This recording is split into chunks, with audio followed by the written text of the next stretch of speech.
আমাদের তাবলিগের মধ্যে যে একটু বিভেদ হয়ে আছে, যার ফলশ্রুতিতে বিভিন্ন দুর্ঘটনাও ঘটেছে, যেটা আমাদের জন্য আসলেই খুব দুঃখজনক। তো মাননীয় ধর্ম উপদেষ্টা এবং স্বরাষ্ট্র উপদেষ্টা খুব আন্তরিকতার সঙ্গে এটাকে সমাধানের জন্য অগ্রসর হচ্ছেন। ওনারা আন্তঃমন্ত্রণালয় কমিটি গঠন করবেন এবং উভয় পক্ষের প্রতিনিধি এখানে থাকবে। সেই প্রতিনিধি এনারা তবলিগের যে বিরাজমান সমস্যাগুলো আছে সেগুলো আইডেন্টিফাই করবেন এবং সমাধানের পথগুলা ওনারা উভয় পক্ষের কাছ থেকে শুনে সেগুলা সুপারিশ পেশ করবেন।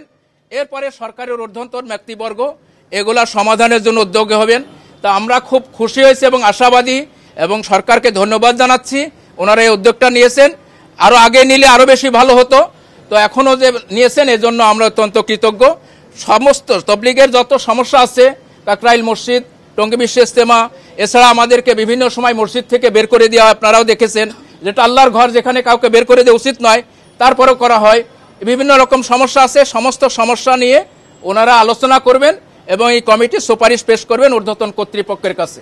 তো আপনাদেরকে ধন্যবাদ জানাচ্ছি যে আপনাদের মাধ্যমে আমরা একটা সুষ্ঠু সুন্দর সমাধানের দিকে এগিয়ে যাব, যাতে আমাদের এই দেশে ধর্মীয় সম্প্রীতি, সামাজিক সম্প্রীতি সুন্দর মতো বজায় থাকে এবং আমাদের বিদেশে আমাদের ভাবমূর্তি, আমাদের যে ধর্মীয় ভাবমূর্তি এবং টঙ্গী বিশ্ব ইজতেমার কারণে যে আমাদের একটা উজ্জ্বল ভাবমূর্তি সারা বিশ্বের মধ্যে আসছে, সেটা যাতে আর অক্ষুণ্ণ থাকে, আরও সুন্দর হয়, আমি সেই হিসাবে আশাবাদ করছি। অবৈধভাবে আমাদেরকে কাকরাইল থেকে সরাই দেওয়া হয়েছে একটা স্বরাষ্ট্র মন্ত্রণালয়ের অর্ডারের মাধ্যমে, এবং টঙ্গী থেকে সামনে আমাদের ইজতেমা জোর, এগুলো আমরা আগের মতো করতে চাই এবং কাকরাইলে আমরা ফিরে আসতে চাই।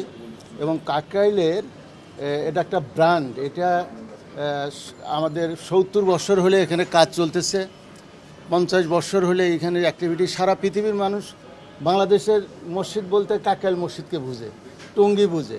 এই জন্যে আমরা চাই যে এইখানে আমরা থাকবো। রিয়েলি আপনারা একটা জিনিস খেয়াল করেন যে প্রকৃত রাইটস আমাদের, আমরা হলো মূল ধারা। এখানে থেকে যদি কেউ বেরোয় যায় তারপর আর তার রাইটস থাকে না। ওনারা ঘোষণা দিয়ে বলছে যে আমরা সুরা, আমরা আমির মানি না এবং আমরা বেরোয় গেলাম।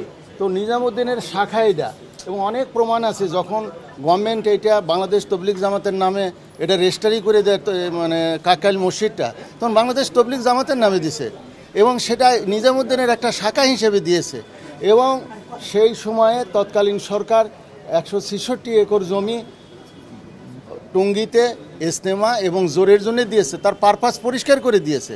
সেটাই আমরা করব, আমরা মূলধারা, আমরাই সেখানে থাকব। কিন্তু এইখানে বিভিন্ন ধরনের তৃতীয় পক্ষের সহায়তা নিয়ে আমাদেরকে এই অরাজনৈতিক একটা সংগঠনকে একটা রাজনৈতিক রূপ দিয়ে আমাদেরকে এখান থেকে অধিকার থেকে বঞ্চিত করা হয়েছে। আজকে আমরা ওই কথাই বলেছি যে এগুলো আবার পুনরায় হোক। তার উভয়ের মধ্যে কথাবার্তা হওয়ার পরে সিদ্ধান্ত হয়েছে যে উভয়ই আমরা কমিটিতে সদস্য দেব, একটা কমিটি গঠন হবে, ওনারা আমাদের সাথে বসবে, ওনাদের সাথে বসে একটা সুপারিশ স্বরাষ্ট্র মন্ত্রণালয় এবং ধর্ম মন্ত্রণালয় তারা দিবেন, এই অনুসারে আগানো হবে।